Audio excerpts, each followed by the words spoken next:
karena partai saya sudah memberikan sinyal-sinyal bahwa saya adalah calon gubernur dari Partai Persatuan Pembangunan, maka sekarang ngabret untuk sosialisasi supaya saya layak pada waktunya. Karena sekalipun dicalonkan oleh partai, kalau tidak layak pada waktunya, kita tidak akan mendapat kesuksesan. Dan ingat, elektabilitas itu tidak cukup di masyarakat, tapi elit partai pun harus memiliki elektabilitas. Kalau 5 besar itu kan RK, KDM, kemudian Deddy Mizwar, Dede Yusuf, dan UU, kan ada 5, ya kan? Kalau misalkan ya seperti yang kita bilang, kalau misalkan ini nomor satunya RK nggak maju, berarti di atasnya kan udah tinggal KDM, itulah urutan ke bawah lagi. Cuman itulah tadi, apakah ada jaminan?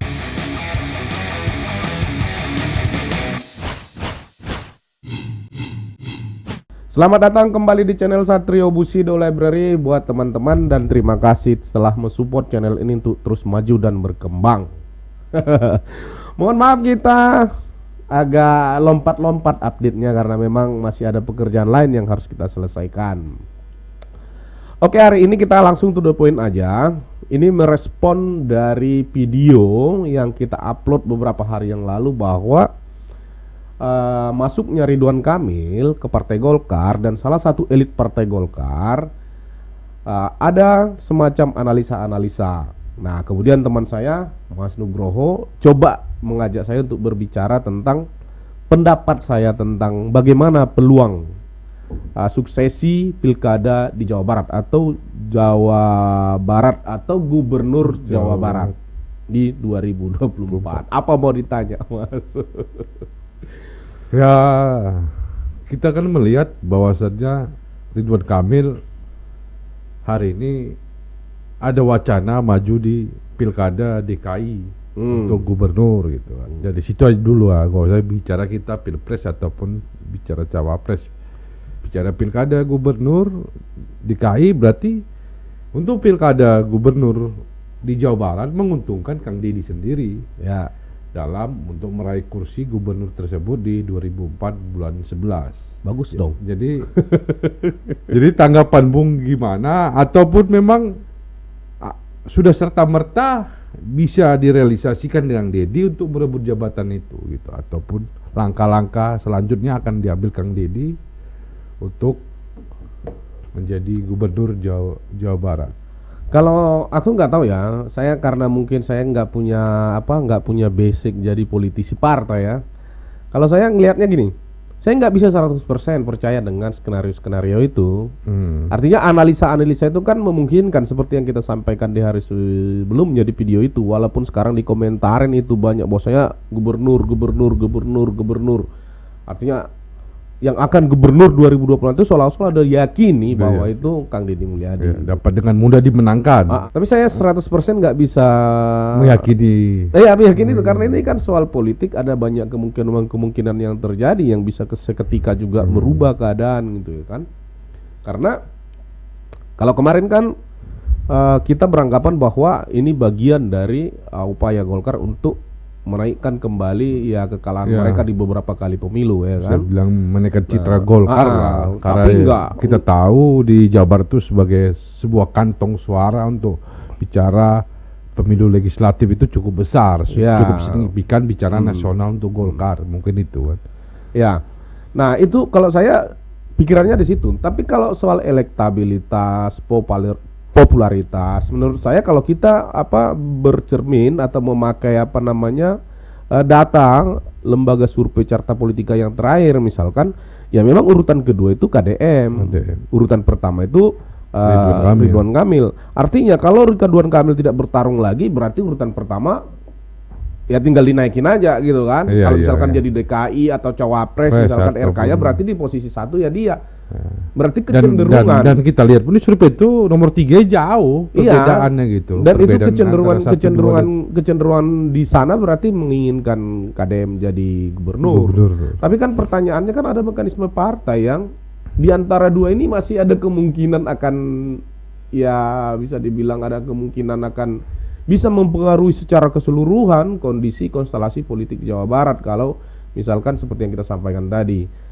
Kalau berdasarkan lembaga survei, berdasarkan jabatan Emil sekarang, dia kan masih berpeluang besar untuk lanjut ke Iya. periode kedua. Bisa dikatakan itulah nggak ada tandingan gitu ya. Iya. Lebih jalan mulus dia lah, jalan Ah. mulus dia sebagai incumbent untuk meraih jabatan kedua periodenya. Daripada misalkan dia bertarung di rimba pilpres atau di rimba DKI. Belantara DKI yang masih terjal, yang perlu dengan liku-liku, dan kita mengetahui Golkar pun di DKI tidak cukup kuat, malah untuk kalah bicara ya untuk sama partai barunya PSI kalah secara PSI suara, kalah, secara suara. kursi di legislatif pun kalah kan gitu. Nah, kalau itu makanya kan kalau misalkan itu analisanya memang ya, makanya saya bilang di sisi yang lain mungkin orang bisa yakin 100%. Ya kan? Iya. Dengan lembaga hasil survei itu orang yakin, orang posisi kedua ya, kalau posisi satunya Emilnya sudah nggak maju lagi ya posisi pertama KDM Pasti. dong. Nah, Tapi KDM. kan ada mekanisme yang lain, apakah ini dapat rekomendasi atau tidak? Dan Kan Golkar itu. pun perlu juga kan koalisi juga di Jawa Barat kalau nggak Oh. salah, tidak bisa mencalonkan diri sendiri juga kan. Nah itu dia kan, apakah mungkin gitu. Nah sekalipun memang keyakinan kita ya seperti komentar Ya teman-teman itu dari ya, partai memang lain saya lihat tidak ada nggak ada pesaing. calon lah. Kalau Kalau Dedi pun sekarang mungkin partai baru sih, partai Gelora kan. Kang Dedi Mizwar kan partai Gelora sekarang kalau nggak salah. tapi kan Sedangkan Dedi Yusuf tuh di Demokrat gitu. Di survei PDI pun Ono Surono tuh cukup jauh juga, Jauh. terlempar dari 5 besar. jauh. Kalau 5 besar itu kan RK, KDM, kemudian Deddy Mizwar, Deddy Mizwar, Dedi Yusuf, Deddy Yusuf, dan UU. kan ada wakil 5, gubernur. ya kan? Kalau misalkan ya seperti yang kita bilang, kalau misalkan ini nomor satunya RK nggak maju, berarti di atasnya kan udah tinggal KDM, Iya. itulah urutan ke bawah lagi. Cuman itulah tadi, apakah ada jaminan bahwasanya rekomendasi itu dapat di tengah kansnya RK itu untuk periode kedua itu masih cukup lebih kuat. lebih mudah untuk memenangkan di Iya, Pilkada Jawa itu. Barat gitu. Jadi pandanganmu juga melihat wakil gubernur ini kan satu paket juga dengan Ridwan Kamil. Ini kan sebagai kompetitor yang cukup kuat juga saya kira untuk Kang Dedi. Bicara dia incumbent juga sih. Ya. Dia incumbent, dia pun cukup potensial karena pernah jadi Bupati Tasikmalaya 2 periode, mempunyai partai juga, Partai Persatuan Pembangunan yang cukup kuat juga di Jawa Barat. Jadi pandangan Bung, kompetitor terkuat atau saingan terberat daripada Kang Dedi kalau bicara nanti dapat perahu ataupun dapat rekomendasi partai masing-masing. Misalnya wakil gubernur ini maju menjadi calon gubernur, apakah Bung rasa cukup kuatkah untuk menyaingkan Kang Dedi? Ya itu tergantung UU-nya sendiri. Kalau kita pakai data itu seperti yang kita balik, kalau kita berangkat dari data survei itu dia kan di posisi ke 5, ya kan, di posisi ke-5. Nah, makanya kalau misalkan ya dia sepanjang ini seperti yang disampaikan di beberapa video kan, dia siap maju karena sudah ada sinyal dari partai saya, maka saya harus bekerja untuk itu, untuk memenangkan partai di pileg untuk mensosialisasikan diri dia untuk meningkatkan elektabilitasnya. Seperti yang dia bilang, elektabilitas saya ada di partai, kalau nggak ada di masyarakat ya percuma, ada di masyarakat kalau nggak ada partainya juga percuma kan gitu.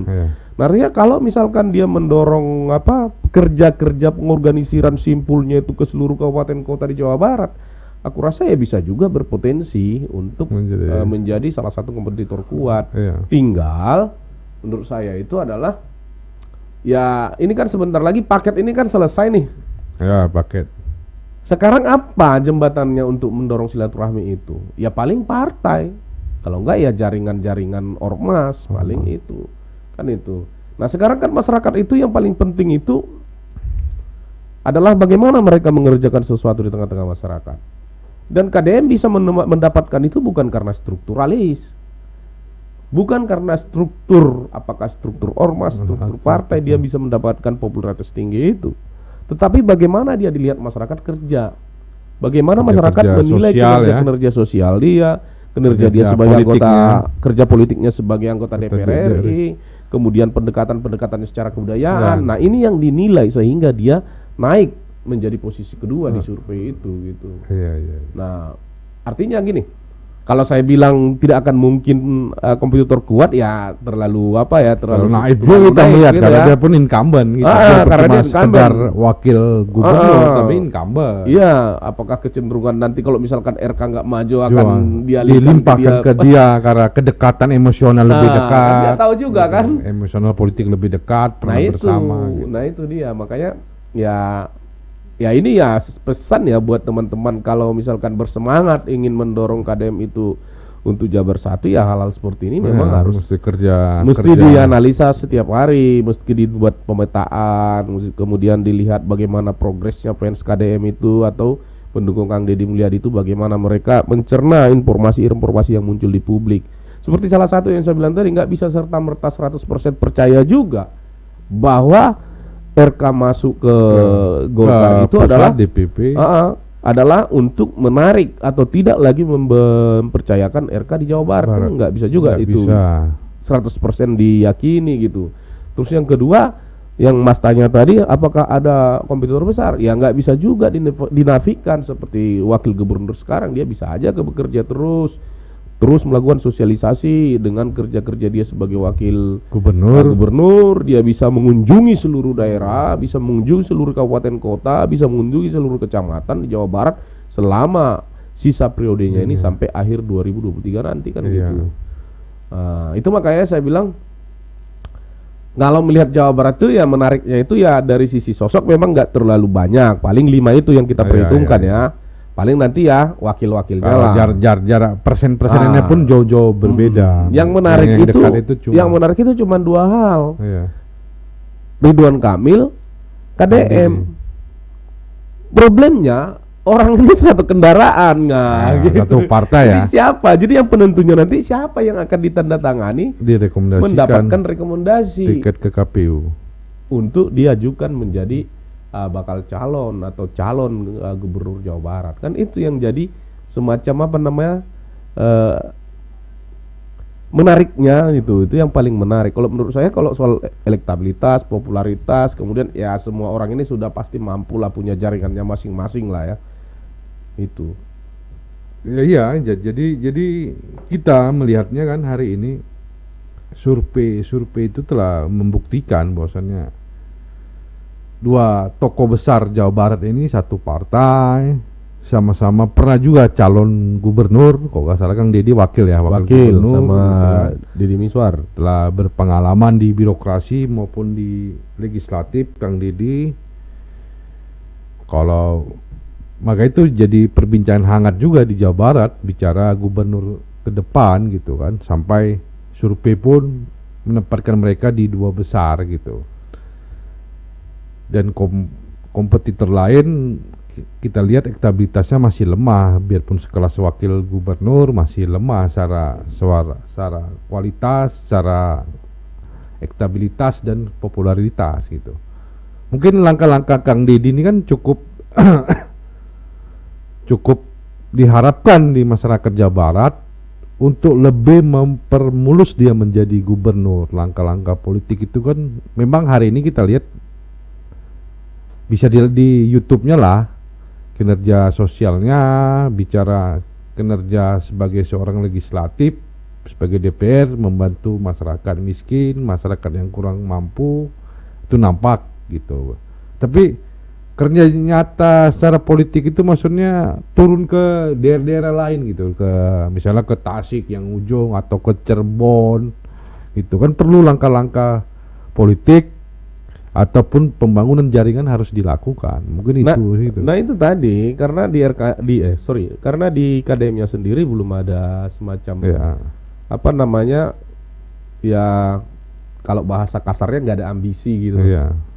Jadi berjalan aja. Makanya nggak ada kerja-kerja. Cuman bagi saya memang KDM itu menjadi jawaban untuk daerah Jawa Barat. Yang paling pertama, dia kan Jawa Barat ini kan banyak problem lingkungan yang terjadi kan, seperti longsor, banjir bandang, tanah bergerak kan? Itu gempa bumi terakhir dan beberapa kali saya tonton ide-idenya di rapat DPR, di RDP begitu, dia memang benar-benar menguasai problem lingkungan.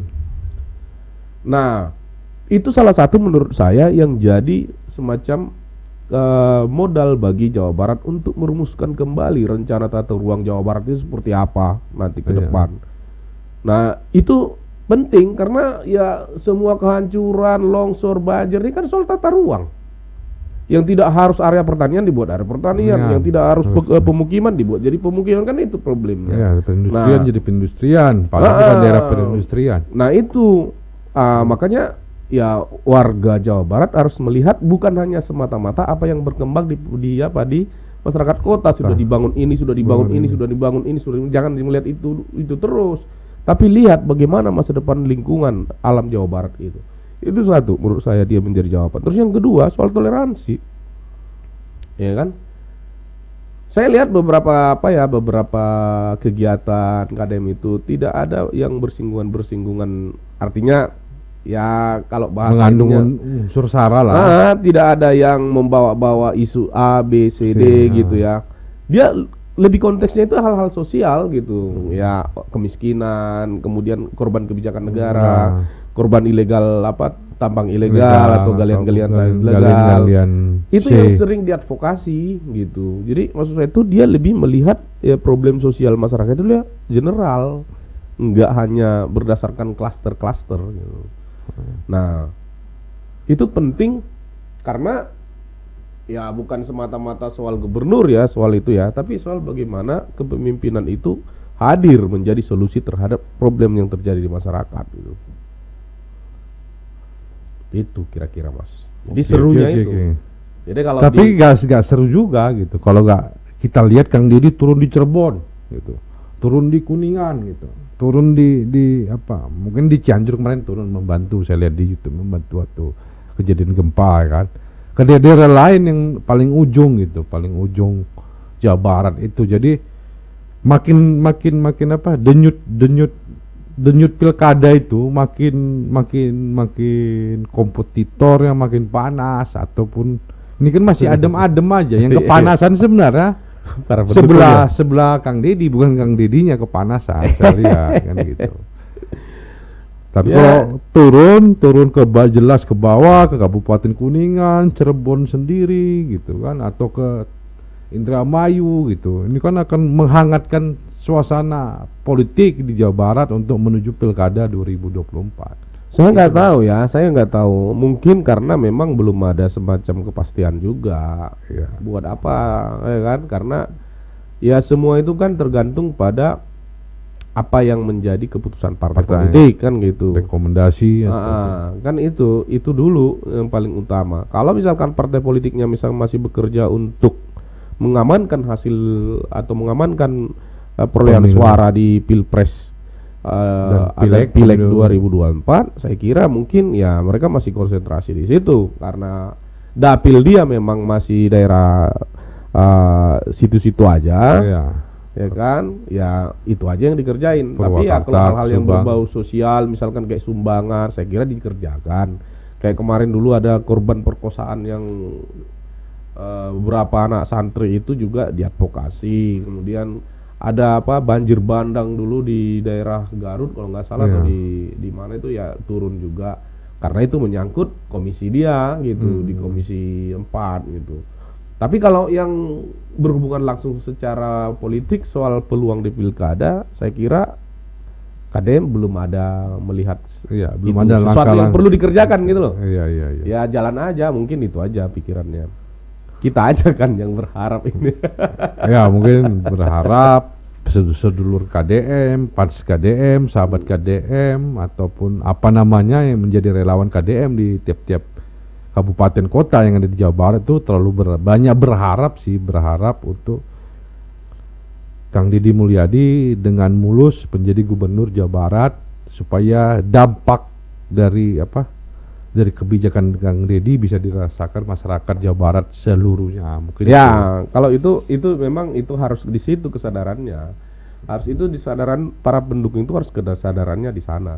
Tapi kan semua itu ya harapan. Soal bagaimana realitasnya kan kita belum mengerti. Yang pasti ya dari sekarang harapan itu disampaikan. Apakah itu menjadi pertimbangan bagi KDM secara personal?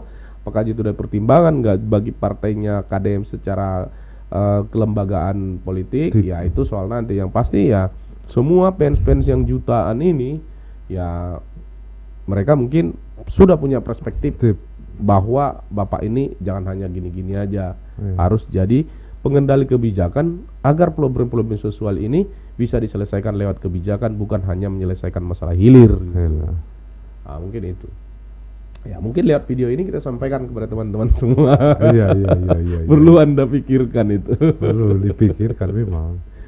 Jangan hanya media YouTube aja sebagai alat untuk merebut kekuasaan. Ini kan butuh banyak proses gitu kan, pembangunan jaringan, konsolidasi ke daerah, turun ke bawah gitu kan. Daerahnya kan kita tahu Jawa Barat ini kan besar dan sangat luas, dan jumlah daftar pemilih DPT-nya itu besar juga, dan di Indonesia salah satu daerah terbesar gitu.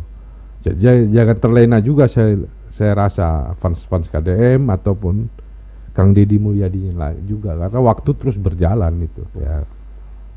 Mungkin itu saja dari saya dari bincang-bincang hari ini kan. Kita melihat, ya kita lihatlah, tunggu proses selanjutnya. Berapa bulan ke depan mungkin makin meningkat eskalasi politik dan banyak calon-calon tergugah untuk saling menawarkan program ke lapangan. Jadi nampak siapa yang mempunyai visi dan mempunyai popularitas di tengah masyarakat itu akan kelihatan. Mungkin itu saja. Oke Mas, thank you. Itu harapan kita sebagai rakyat, KDM harapan rakyat. Ya mudah-mudahan apa yang kita bahas hari ini menjadi sesuatu yang bermanfaat bagi teman-teman yang menontonnya. Sampai ketemu di video berikutnya. Terima kasih. Sampurasun. Cheers.